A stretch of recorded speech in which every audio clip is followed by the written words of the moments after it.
Hey everyone, Michael here from Get Fit Over 40. I've got my Insta360 Flow hooked up to my Samsung S22 Ultra with, I forget even what these mics are called, but they're pretty cool little mics. What are they called?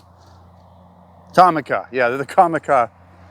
Anyways, I've sort of done an unboxing for them, so you can check back. That's the tech I'm using, but this video is not about the tech. It's about basically TRT, being off of TRT, what happens 4 months being off TRT, at least from my perspective, what's going on with me. Part of my road to recovery series, and this is definitely part of the road, is I had to get, well, it just made sense to get off the TRT. Obviously, anything that could potentially harm my heart. Not that I think, being in the normal ranges will harm your heart, but I've been off of my TRT, and I'll just sort of explain. I don't really talk a lot about my personal TRT. I do have TRT videos. I don't really get into my personal, like, what's my program? How am I doing it? Am I on official TRT?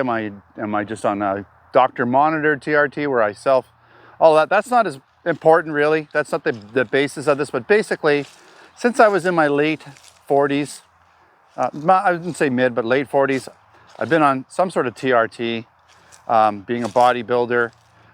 Typically, I've run as low as 100 to 200 in terms of TRT doses. That said, have I ever used more before a show? Sure, I've used a little bit more here and there, and leading up to a show because the workload increases. Not as much as you'd think, though. A lot of guys use a ton of gear, and I'm kind of a less is more, and I respond pretty well to tests. 120 will get me right in the mid ranges, like mid to just above mid, not even high. So 120 ain't a lot for me, or is a lot for me. Right about where I'd want to be, I'd say. 150 is a pretty normal. That would get me up into the mid-high ranges, and 200 generally will get me just over. So I got to be careful with 200. But that's kind of what a TRT dose would do for me based on my blood work in the past and going kind of up until this point where I've been fully off of TRT. So essentially, when I went to the hospital January 8th, I believe it was, my last injection would have been not quite a week before that, maybe 3-4 days before that. And so now we're looking at based on the date of today, we're about 4 months post TRT and, or my last injection. And, it's interesting. You might think that being off of TRT and the fact that I lost almost 25 pounds in a month are related, maybe a little bit, but I'll be honest with you. I was at a slightly above normal range going in, like based on my blood work that they did. And then a month later, I was right in the middle ranges. So I was in the mid ranges, and I hadn't dive bombed, for instance. My test was still mid to high, not high, but a little bit above mid. And that was a month after my last injection, even a little bit longer, actually, a little bit longer. And so why is that? Well, one of the reasons is because one of the tests that I use has a fairly long half-life. So the half-life would be kind of closer to a month. Usually it's about a week. So what that means is if, say, I was running 200 milligrams and I went and I ran that for a while, my highest level would have been close to whatever 400 grams in my system. And then it would take a month to get me down to 200 milligrams in my system. And then a month later, it's 100 milligrams. So it takes quite a while to get it completely out of your system. Right now, for the last 2 months, I've pretty much been running off my body's own testosterone.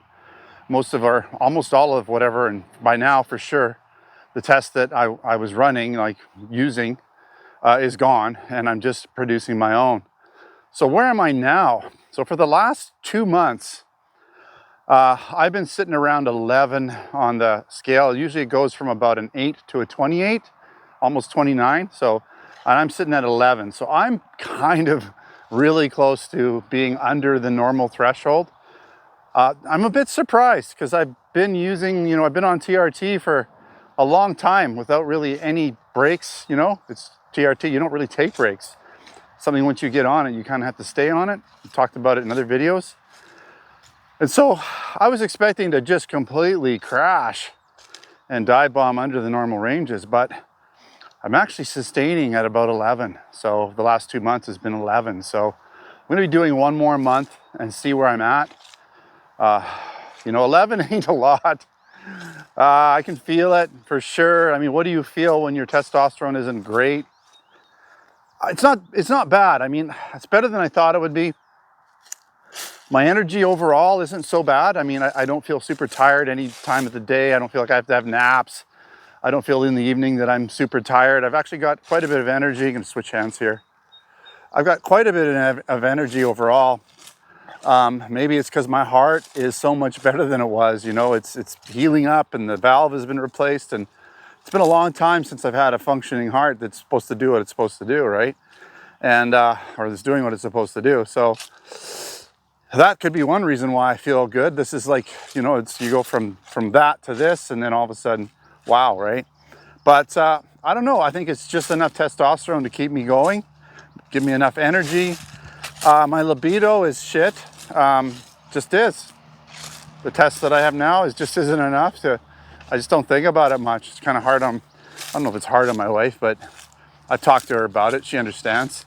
You know, things work fine, and part of that is probably the heart medication because it's a vasodilator, and that's kind of what Viagra is. It's a vasodilator. So it increases the size of your blood vessels, which is good for keeping erectile function normal. So I think that kind of, just gotta turn this a little bit. There we go. I think that's played into it to make things function the way they're supposed to. So that's good. Just not as interested. I'm not very interested at all. So that's definitely a downside. What else? Just recovery. Like I do a workout, leg workout, and I'm sore. Even if it's not a crazy workout, I don't have as much drive to get into the gym for sure. I mean, even though I have energy, I'm just not as interested in doing super active things. I tend to shy away a little bit. So whereas before, I was just like, yeah, let's go to the gym. Let's go, right? I used to go 6 days a week, and I would do, you know, an hour plus a day. Now I'm more like, well, 4 days. If I'm lucky, that's what I'm shooting for. And my workouts will be, you know, just under an hour. So I'm getting the job done, but you know, it's without the extra tests and the less working out. And obviously I'm not as strong, so I'm pushing a lot less weight. That's normal. Legs are coming up surprisingly okay. They're coming up, but I haven't, you know, just recently, I haven't really been able to push myself too much in the upper body. I've been pretty conservative about it. So I'm just starting to get back to the point where I'm going to lift as much as I feel I can and not be limited, you know, with any injuries that the operation side of things. So it's what's really limiting now is just the fact that I'm not as strong. So I'm not going to be pushing as much weight because of that.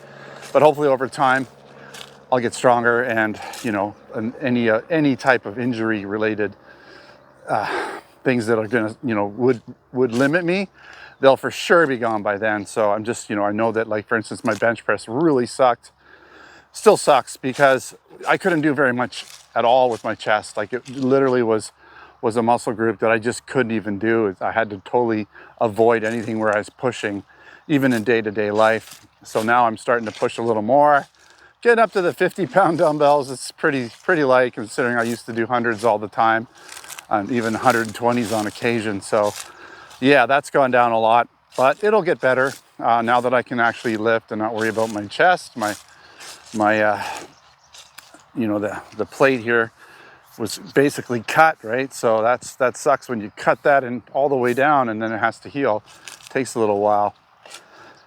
All right, starting to rain here. So that's kind of what's going on in terms of my testosterone after 4 months off of it.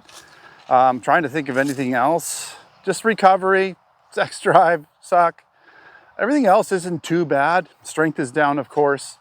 You know, muscle mass is down, but I lost 25 pounds in about a month, basically because I was lying in bed for a month. Wasn't moving at all. And even after that month, my testosterone again was not crashed. So like I really shouldn't have lost. It was because I wasn't training. It wasn't so much the loss of the testosterone, because I'm able to maintain, you know, as long as my body's in the mid to high levels, I can maintain most of the muscle that I put on. Even if I were to sort of, you know, use a little bit more for a show and put on a little bit more muscle. I mean, putting on the muscle for a show, I'm talking like maybe 5 pounds I might put on for a show, and that's because I'm dieting at the same time. So I'm not in like a bulk. I'm cutting and, you know, and using a little more testosterone. So you will gain a little bit of weight, muscle. It just sort of offsets all the extra work you're doing and all the dieting you're doing. So, you know, and then afterwards you're eating better, you're not dieting. So when the testosterone gets a little lower, you're in a better position because you've got more food and you're not overdoing it, right? So it's not too bad. But that's where I'm at. What am I gonna do in the future? I don't know entirely because I gotta talk to my doctor. I'm gonna go 1 more month, get my test checked out. So I'll have 3 months of hopefully fairly consistent levels. We'll get an idea where I'm at, what my body can produce on its own. You know, maybe it'll go up a tiny bit more. I don't know. We'll see. Before I went on the TRT, I wasn't that much higher than I am now. And that's why I went on the TRT, because I was pretty low. I think I was at like 14 or something like that. It's like 11, it's supposed to be 8 to 28, and I was at 14. So it's pretty low. Now I'm at 11. I'm really surprised I'm at 11, to be honest. I thought there would be no more left in me by this point. But yeah, so we'll see. I wouldn't mind if I can, if the doctor agrees, I wouldn't mind, you know, maybe getting on something like 120 a month and just put me in the mid to high, somewhere in the middle there. And that way, you know, I'll be able to train a little harder, have a little more sex drive, maybe have more, not aggression, but more drive to get into the gym, just feel a little bit better overall. Just have, you know, that, just more drive, essentially, just more drive. I just feel like my drive is gone in a lot of ways, right? So overall, I'm doing okay though. You know, I'm doing a lot better than I thought I would be, to be honest. All right, that wraps up this video. Hopefully you enjoyed it. And again, if you're interested in some sort of TRT, I have some links I'll put in the description of this video. If you're in Canada, Pande Group, they're a good organization that help men with low TRT in Canada. And then I've got Royal Medical Centers in the US, which does the same thing for US citizens. They're an organization that helps men out with low testosterone, or, you know, just testosterone levels that aren't adequate enough for them, make them feel good and be able to do what they need to do. All right, so thanks again for watching. Until next time, take care.